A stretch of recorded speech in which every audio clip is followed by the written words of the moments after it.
I'm going to pick the ball up. It's unlikely if you told me to pick the ball up that I'm going to go and then try to pick it up or do it this way. So what your brain does is you give it a task, it eliminates anything and everything not relevant to the task. Come on in, Mike.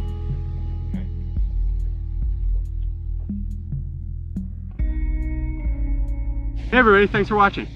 Alright, so this is going to be a video. You might be wondering why I am just a floating head and a floating glove, hopefully if the effect worked well enough.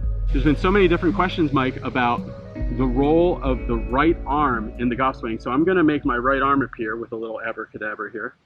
Mike, there's a lot of discussion about is golf a right-handed game, is it a left-handed game? And I know from personal experience, having done Be Better Golf Schools with some teachers, the guys we absolutely have the most difficult time with are guys that play righty but are natural lefties.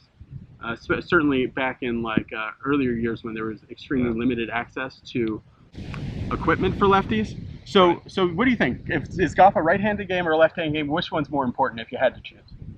Well, you know, it's really interesting because over my career I've spent a lot of time with both sides. I mean, your left arm plays a role, and there's a lot of people say that your lead arm's your most important arm. However, when I started, it was like playing baseball. I mean, yeah, I held it with my left, but it was my right that was directing the momentum of the bat into the ball. So when I came to golf, I put my left hand on the club, but it was basically all what I was doing with my right hand and right arm. And then I got into golf, and they said, well, it's all about left arm and how your left arm and what your left wrist does. And so I got really good with my left. I had a stroke about 3.5 years ago, and I lost a lot of the control of my left side. It was interesting, when I first started trying to hit balls, I struggled. And then I went back to the right. And now understanding and learning, when I teach people, most people, this arm is their dominant arm. So if I can get this arm to do what it's supposed to, odds are this one, which most people, their lead arm, like you were saying, they barely know they have something that comes out of the side of their body. I mean, if you had to write with this hand or throw with this hand, they have no control of it. So going throughout your daily life as a righty, I'm doing, if there's any opportunity to do something righty, it's happening righty. Well, so my point is, if all of a sudden you're going to come here and you're going to focus on what the side of your body that you don't do much with is doing, you're going to have a hard time doing that. So I'm more inclined to start with everybody's right side. Do I train the left? Does it play a role? Yes. But if we can get your right arm doing what it's supposed to do, there's a really good chance that your left arm's going to comply. Okay, so I'm just this floating right arm, I hope. Yeah. And brain. I'm going to hit this shot right hand only. I've seen you do this before, and I can feel already that the pivoting of the club is so much better with just my right hand on. Well, so the key with this is this right arm, when you go back, when you come into the ball, your right arm has to line up with the shaft so it stabilizes and supports the shaft. If the shaft gets out of line with your right arm, if it gets in here too much or if it gets out there too much, we're dead. Yeah. So your right forearm lines up with, stabilizes the shaft, and pushes the shaft through the ball. Right. I mean, so you just start out with your right arm just hitting real little shots where you just line your right arm up right with the back of the shaft, even less swing than that. Okay. And line your right arm up so it just pushes the shaft through the ball. Beautiful. And then you're also on your little swing arc. There you go. So here's the deal. Once your right arm, and I've talked to so many really good players, they have such a good sense of impact. Where the club is and what impact feels like, that regardless of where they take it back or what they do, they understand what it feels like to get into the right position to hit the ball. And that position is where you get to hit a baseball, it's where you get to hit a tennis ball.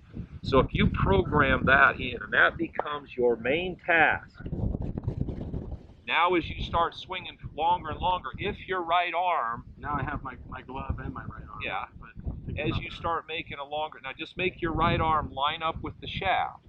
Same little swing. Line it up with the shaft and push the shaft through the ball.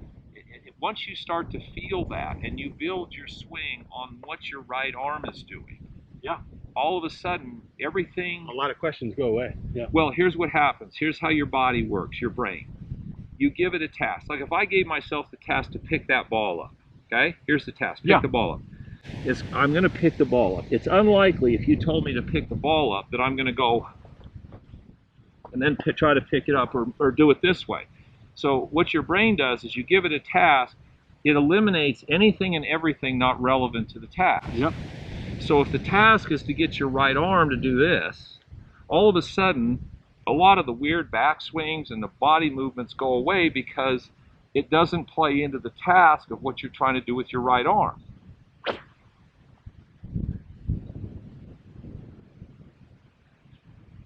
Okay. That was actually good. Your right arm just lines up. It's all you're doing. And so that little drill is where I pretty much start with everybody. This right here. Yeah. Now I start with putting and chipping doing that drill because I want them to feel how their right arm lines up with the shaft through impact. Because if you go look at videos, of all the great players, from down the line, at impact, their right arm lines up even with or below the shaft. It's just like in baseball. If you look at all the baseball hitters, when they come into the ball, every single one of those guys, their right arm is on the same, right in line with the bat, or it's below the bat. There's not one of them whose arm is above the bat. Not one. The same in tennis. They don't. One of the things in golf that has stood the test of time, from the very beginning of golf on, is that right arm's relationship to the club shaft through impact. When I started trying to figure golf out, I quit taking lessons and I started studying golf from 1856 on. Yeah. And I read every book I could read and I wrote down what was in the book, full swing, chipping, putting, grip. And then I started to see were there consistencies from book to book, from year to year. And I went all the way up to 1986. And I found a group of consistent things that have happened over the history of the game. Then I understood sports and motion. And then I went, okay, why have those things held the test of time? Well, once I understood that, that's what I started doing in teaching. And that's when I started to get significantly better. And one of those things is the relationship of your right arm to the shaft through the ball. Yeah. Nobody who's any good at impact is their right arm above the shaft. Nobody. You give people a couple of key things to think about. How does this measure up? Well, relative to tasks, it's why in me studying this golf swing and trying to get it, simplify it down and simplify the process down so that one task builds on another and the game becomes easier and easier to learn, and a lot of the things that you get trapped into don't show up. This whole right arm on the back of the shaft, learning how to use your right arm to pressure the shaft and line it up with the shaft, without question, has shortcut the learning curve and kept more people consistent than anything I've ever worked on. And the reality of it is, as a kid growing up playing baseball and tennis and all of those sports, that's pretty much what I learned to do. I mean, whether it was a baseball bat or it was a tennis racket, I learned how to, here comes a ball, hit a ball, line this up with that, and compress it against the racket. So when I came to golf, this whole alignment here of this arm, all I did was I bent down and there was my golf swing. It was the same alignment. And so when I start people with that, and they get that, and that becomes their basic task, a lot of these other things, taking the club in weird angles, moving their body weird, goes away, because if this is the task, your body starts doing whatever it has to do to let you keep accomplishing that task. So without question, it's one of the most important skills to learn. And this is a skill development game. Yeah.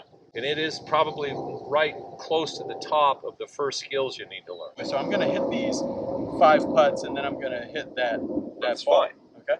So just talk about what I'm doing when I'm doing. So this right arm, if you brought the club up and you aimed this right back at your center of your body, yeah, and your right arm lined up with the shaft like that, yeah, so it supports it, and your wrist, this wrist joint is parallel to the face. So whether your hand is in this position or this position or this position, if your wrist is like that, the face is going to hit the ball at the target.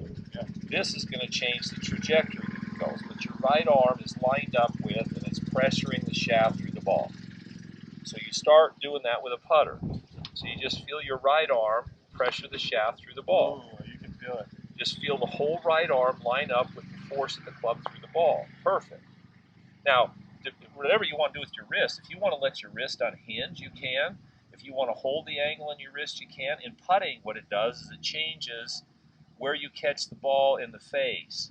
So it changes the roll. In a full swing, what it changes is the trajectory. Yeah. So the more the wrist is behind the more your hand's behind your wrist, the lower you hit it. Yep. If it lines up, that's standard. If it's back here, it hits it higher. But your right arm is always lined up with the back of the shaft, so it feels the weight of the shaft and it pushes the weight of the shaft right through the ball. That's what it's got to do. It does that with a putter. It does it with a driver. Okay? Trader. Now, first of all, just do the same amount of swing. Yeah, just do the same thing here. That's fine. Do it again. Really good, actually. It just That's okay. caught a little thing, but That's all right. So it pushes it through. yeah. And let it go. Let the club swing around to the left. Don't chase it. It's a circle. Perfect. Okay. Now just make a little bit more backswing. Now this is pure skill development right here. Yeah, you're going from ground up. Yeah. And your body's not moving much at this point. And then there's things that we start to do as your body starts to pivot to make sure your body goes along with what that's doing. But there is a driver swing.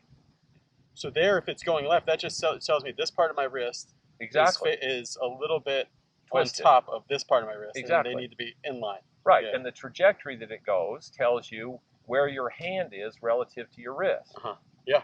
I mean, this is, in my opinion, where your hand is here relative to the wrist. So that's a low shot. That's a high shot. Yeah. So once you can do this, if you decided to hinge your wrist and then not let it unhinge, you just hit it low, but you'd hit it straight because this isn't rotating. No. If you let it pass your hand, you'd still hit it straight, but you'd hit it really high. Yeah. So all of a sudden, all you're dealing with is trajectory control, not directional control. Gotcha. Are you going to build up a little speed here, Mike?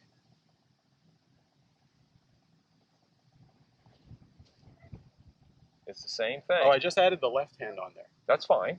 So what I would say, when you add the left, we get it on there so it fits you, so it's in your finger, so it's not getting in your way. I think that's pretty good. Yeah, but now you let your left hand just kind of sit there, let your right hand do what it was doing, and let your left hand do what it has to do to let your right hand do what it was doing. Yeah.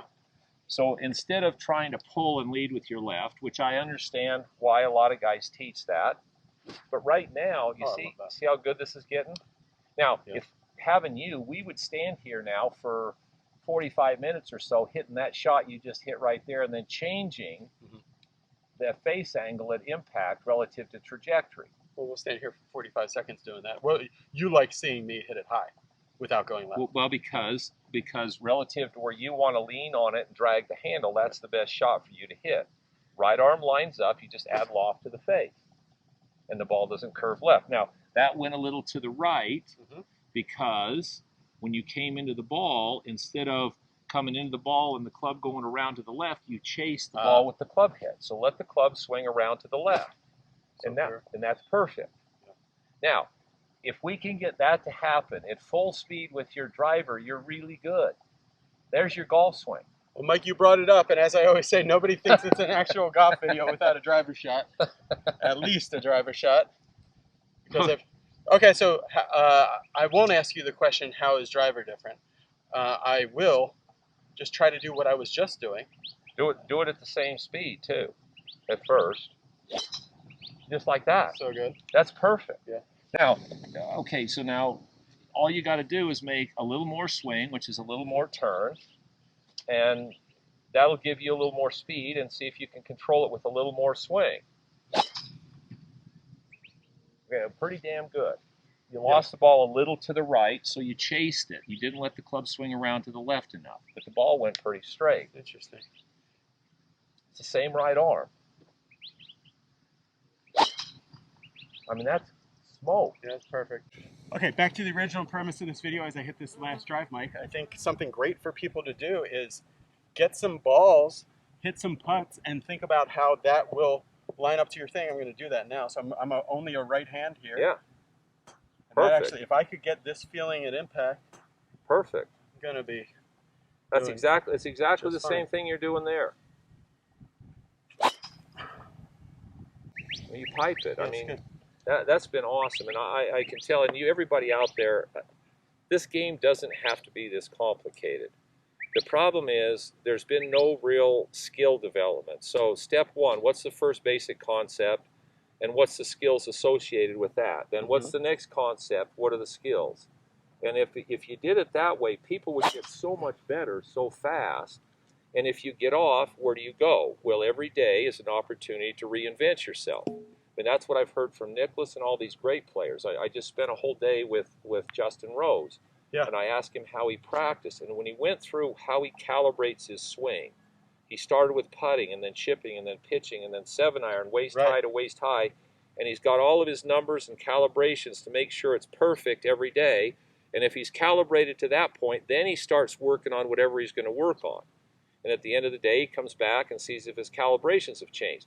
That's brilliant, because that's treating Justin Rose every day he comes out like a total beginner. Yeah. Because he comes out and he starts over, get my posture, get set up, what are my lines, what is everything with putting, and then he does chipping. Now, if some part of that is off, he stays with it until he gets it on. That's how Justin can avoid being the golfer who says, I just didn't have it today. Exactly. Yeah. And he also, I asked him, does it feel the same every day? And he said, no. Yeah. And that's another thing. People are out there trying to find the feel that they had yesterday, but they have no way to build the structure. Feelings come and go. Some feelings show up more than others, but when you get the concepts and the task working correctly, some days it feels one way, some days it feels another. But when you know what you're doing and you know how to practice and you build it consistently every day, you're never going to get really bad. It's impossible. Yep. Okay, guys, go to malaskagolf.com, and if you sign up there using the promo code in the description, something about Be Better Golf, you're going to see a exclusive video that Mike and I did just for his website, plus a lot of very interesting stuff. Hit the subscribe button on here, and thanks for watching.